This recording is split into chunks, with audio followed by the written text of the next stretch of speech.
The cosmos presents itself as an eternal silent spectacle, a vast and tranquil ocean of night dotted with islands of light.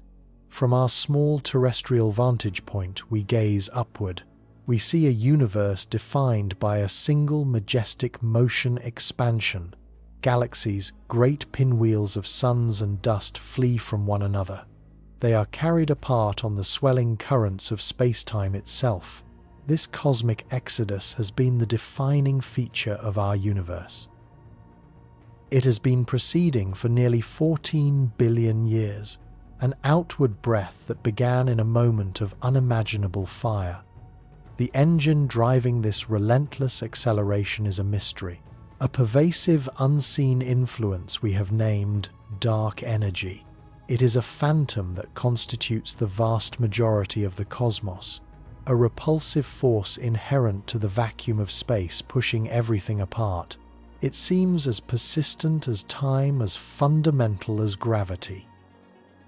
But what if it is not? What if this dominant force is ephemeral, a temporary cosmic condition? What if in the profound depths of the future the engine stalls? What happens if dark energy, the ghost in the cosmic machine, simply dies? The answer is not a gentle fading into the night. It is a story of reversal, of convergence, of cataclysmic fire. It is the story of the Big Crunch. To understand this ultimate fate, we must first journey back in time. We must return to an era before we knew of any cosmic expansion at all. We travel to the early 20th century into the mind of Albert Einstein. His newly forged theory of general relativity was a masterpiece. It depicted gravity not as a force, but as the curvature of space-time. Mass and energy tells space how to bend. Bent space tells matter how to move. But his beautiful equations presented a disturbing prediction. They suggested a universe that could not be static. It had to be either expanding or contracting, a dynamic entity. This idea was philosophically repellent to Einstein and his contemporaries. The prevailing wisdom demanded an eternal, unchanging heavens, so he introduced a fudge factor, a mathematical contrivance. He called it the cosmological constant, a kind of anti-gravity, a repulsive energy of the void itself. It would perfectly balance the inward pull of matter, creating a stable cosmos. He later called this invention his greatest blunder. Across the ocean at the Mount Wilson Observatory in California, another story was unfolding. An American astronomer named Edwin Hubble was undertaking a methodical quest. He was charting the distances to the faint, misty smudges called nebulae. Using the colossal Hooker telescope, he made a staggering discovery. These were not clouds of gas within our own Milky Way. They were entire galaxies, unimaginably distant star systems like our own. But his most profound realization was yet to come. By analyzing the light from these remote galaxies, he found it was stretched. The wavelengths were elongated, shifted towards the red end of the spectrum. This redshift was a telltale sign of the Doppler effect. It meant these galaxies were all without exception moving away from us. And the farther away a galaxy was, the faster it appeared to be receding. The conclusion was inescapable, revolutionary, and terrifying. The universe was not static, it was expanding. Einstein's initial equations had been correct all along. His blunder was in not having the courage of his own convictions. With Hubble's discovery, a new cosmic question was born. A grand tug-of-war was now revealed at the largest of scales. On one side was the initial explosive momentum of the Big Bang, the force flinging everything outward into the growing void. On the other side was gravity, the collective pull of all matter, an incessant, patient force trying to rein everything back in. The fate of the universe hinged on the outcome of this contest. Would the expansion coast forever into a cold, dark oblivion? This was the scenario known as the Big Freeze. Or would gravity eventually win, halting the expansion? Would it pull the universe back together into a final fiery collapse? This was the possibility of the Big Crunch. The deciding factor was the universe's overall density. Imagine throwing a ball into the air on a colossal planet. If you throw it with enough velocity, it can escape the planet's gravity. It will fly off into space forever, never to return. This is analogous to a universe with too little mass, one that would expand forever. But if the planet is massive enough, and your throw is too weak, the ball will slow hang for a moment at its apex and then fall back. This is the universe of the Big Crunch. For decades, astronomers tried to weigh the cosmos. They added up all the stars, the gas, the dust they could see, but the numbers never seemed to add up. There wasn't nearly enough matter for gravity to win the war. The eternal Big Freeze seemed our most likely destiny. Then, at the very end of the 20th century, came the greatest shock of all. Two independent teams of astronomers set out to measure the slowdown of the expansion. They sought to precisely chart how much gravity was breaking the cosmos. To do this, they needed a perfect cosmic yardstick, a standard candle. They found it in a specific type of stellar explosion, a Type Ia supernova. These cataclysms occur when a white dwarf star gains too much mass. It triggers a thermonuclear detonation of almost perfect uniformity. For a few weeks, a single exploding star can outshine its entire galaxy. Because they all have the same intrinsic brightness, their apparent faintness tells us their distance. The teams, one led by Saul Perlmutter, the other by Brian Schmidt and Adam Rees, they scoured the heavens, searching for these fleeting, faraway blasts. They expected to find that the most distant supernovae were brighter than predicted. This would mean the expansion was faster in the past and had been slowing down since, but they found the exact opposite. The distant supernovae were fainter, dimmer than they should have been. This could mean only one thing, a conclusion so bizarre they barely believed it. The expansion of the universe was not slowing down at all, it was accelerating. Something was actively pushing the universe apart, and with increasing vigor. Einstein's greatest blunder had returned from the grave with a vengeance. The cosmological constant, or something very much like it, was real. This mysterious repulsive force was given a new name, dark energy. It is an anti-gravity that does not dilute as space expands. Instead, its influence grows stronger as the cosmos swells. Imagine you are baking a loaf of raisin bread. The dough is space-time, and the raisins are galaxies. As the dough rises, all the raisins move farther apart from each other. A raisin in the middle sees all other raisins receding. This is a simple picture of Hubble's expansion. Now imagine the yeast in this dough has a peculiar property. As the dough expands, more yeast is spontaneously created in the new space. This new yeast begins to work, making the dough rise even faster. The more the dough expands, the more yeast is created and the faster it rises. This is the runaway feedback loop of dark energy. The very fabric of space seems to contain a latent, propulsive energy. As more space comes into existence, more of this energy appears. It relentlessly pushes galaxies apart, overwhelming the pull of gravity. The discovery of this cosmic acceleration painted a new, lonely future for us. A future called the Big Freeze, or more evocatively, the heat death. In this scenario, galaxies would continue to flee from one another. They would accelerate away until they crossed a cosmic horizon. Their light would be so redshifted, so stretched, that it would never reach us. One by one, the galaxies in our night sky would vanish from view. The Milky Way and its local group of gravitationally bound neighbors would become a solitary island in an endless, unobservable void. Within this island, stars would eventually burn out. Matter would decay. Black holes would evaporate over unimaginable timescales. The final state would be a cold, dark, and empty universe. A near-perfect vacuum filled with a uniform bath of feeble radiation. a cosmos without structure, without complexity, without life.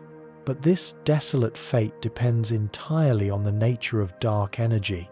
It assumes that this force is a true cosmological constant, an unchanging fundamental property of spacetime itself. What if this assumption is wrong? What if dark energy is not a constant but a dynamic field, a substance that can change, evolve, and perhaps even decay? Scientists call this hypothetical field quintessence. Unlike a constant, quintessence is not fixed in its value. It can be thought of as a kind of cosmic weather, a field that has been driving the acceleration for billions of years. But like any field, it could one day transition to a different state. It could settle into a new, lower energy level, a state of rest, a state where its repulsive force simply switches off. This is the premise for our journey into the deepest future. Let us imagine this moment trillions of years from now. The universe is a far larger, colder, and emptier place than it is today. Galaxies are sparse, forlorn collections of ancient dimming stars. The acceleration has long since carried most of the cosmos beyond our view. Then, without warning, the fundamental character of space changes. Across the entire universe simultaneously, the quintessence field decays. It is a phase transition like water suddenly freezing into ice. The repulsive pressure that has defined the cosmos for eons vanishes. In that instant, the cosmic tug-of-war is irrevocably altered. Dark energy, the victor for so long, has forfeited the game. The ancient patient force of gravity is now unopposed. For a time, nothing seems to happen. The universe is so vast, its inertia of expansion is immense. But the acceleration ceases. The runaway exodus comes to an end. Slowly, almost imperceptibly at first, the expansion begins to falter. The galaxies at the edge of what we can see continue to recede, but they are no longer picking up speed. They are slowing down. After a period of cosmic coasting, lasting perhaps billions of years, the universe reaches its maximum size. The great outward breath that began with the Big Bang finally pauses. For one fleeting, silent cosmic moment, the universe is static. It is the apex of the throw, the turning of the tide. Then the reversal begins. The collapse of the universe would be the expansion in reverse, a slow creeping infall that builds momentum over eons. At first, the signs would be subtle, detectable only to hyper-advanced astronomers. Galaxies would no longer be redshifted. Their light, instead of being stretched, would begin to be compressed. They would exhibit a growing blueshift. Distant stellar systems that had been fleeing from us would now be approaching. The universe, for so long a story of things moving apart, becomes one of convergence. Over billions of more years, the contraction accelerates. Galaxies that were once isolated islands now rush toward one another. Titanic collisions, once rare and localized events, become commonplace. The Milky Way and Andromeda, long since merged into Milkomeda, would find itself on a collision course with the Virgo supercluster, and all clusters would be falling toward a common unseen center. The sky in this contracting era would be a spectacular, terrifying sight. It would be filled with the brilliant blue-white light of approaching galaxies. But a more fundamental change would be happening to the very background of space. The cosmic microwave background, or CMB, is the afterglow of the Big Bang. Today, it is a faint cold radiation, just 2.7 degrees above absolute zero. As the universe contracts, this ancient light is compressed. Its wavelengths shorten and its energy intensifies. The CMB begins to heat up. First, it warms from the microwave band into the infrared. The entire universe would start to feel warm, like being near a distant fire. Then, as the compression continues, it shifts into the visible spectrum. The entire fabric of the sky would begin to glow a dull, pervasive red. night as a concept would cease to exist. There would be no darkness between the stars, only a luminous, ever-brightening backdrop. Life, if any still existed, would face an existential crisis. Planets would be cooked not by their own suns but by the sky itself. Oceans would boil, atmospheres would be stripped away. The universe would transform into a cosmic oven, sterilizing every world. As the contraction quickens, the background temperature soars. The sky brightens from red to a fierce orange, then to a brilliant yellow-white. The surface of stars themselves would begin to feel the heat. The ambient temperature of the universe would become hotter than the cores of stars. Stars would no longer be able to cool themselves by radiating energy. Instead, they would be forced to absorb energy from the broiling space around them. They would effectively dissolve their constituent plasma, rejoining the cosmic soup. Structures held together by electromagnetism would begin to fail. Molecules would be ripped apart by the intense radiation. Then the atoms themselves would be ionized. The universe would revert to a state it hadn't seen since the first few minutes after the Big Bang, a seething, featureless plasma of protons, neutrons, and electrons. Galaxies would lose all form, merging into a single incandescent fog. The only structures remaining would be the most robust of all. The supermassive black holes that once sat at the hearts of galaxies. These behemoths of warped space-time would now rush together. Their mergers would unleash gravitational waves of unimaginable power, ripples in the fabric of reality shaking the collapsing cosmos to its core. The final moments would be a descent into a physics we cannot comprehend. As the universe shrinks to the size of a solar system, then a city, then a marble, the forces of nature would unify. Electromagnetism and the weak nuclear force would merge into the electro-weak force. Then this would merge with the strong nuclear force. The very distinction between different particles would dissolve. All that was once matter would become a quark-gluon plasma, an undifferentiated soup of fundamental particles heated to trillions of degrees. General relativity, our theory of gravity, and the very large predicts a final singularity. A point of infinite density, infinite temperature, infinite curvature. All of the matter and energy of the cosmos, all of space and even time itself would be crushed into this single point. The Big Crunch, an exact mirror of the Big Bang's initial state. It is a vision of ultimate closure of a story with a definitive end. A universe that begins in fire and ends in fire. The great cosmic breath is inhaled, and all that ever was is no more. But is this truly the end? Our current understanding of physics breaks down at such extremes. General relativity cannot handle the quantum chaos of a singularity. Some physicists believe that a new theory, a theory of quantum gravity, might reveal that the singularity is not an end, but a gateway. This leads to one of the most tantalizing ideas in all of cosmology, the concept of the Big Bounce. In this scenario, as the universe collapses, a new force emerges. A quantum pressure born from the uncertainty principle itself, a resistance to being confined into an infinitely small space. This repulsive force would halt the collapse at the last possible moment. It would prevent the formation of a true singularity, and then it would spring back. The immense energy of the Big Crunch would ignite a new Big Bang. The end of our universe would become the beginning of the next. This is the vision of a cyclical cosmos, a universe without beginning or end, an eternal series of expansions and contractions, of Big Bangs followed by Big Crunches followed by Big Bangs again. A cosmic phoenix continually reborn from its own ashes. If this is true, what would such a new universe be like? Would any information from our own universe survive the transition?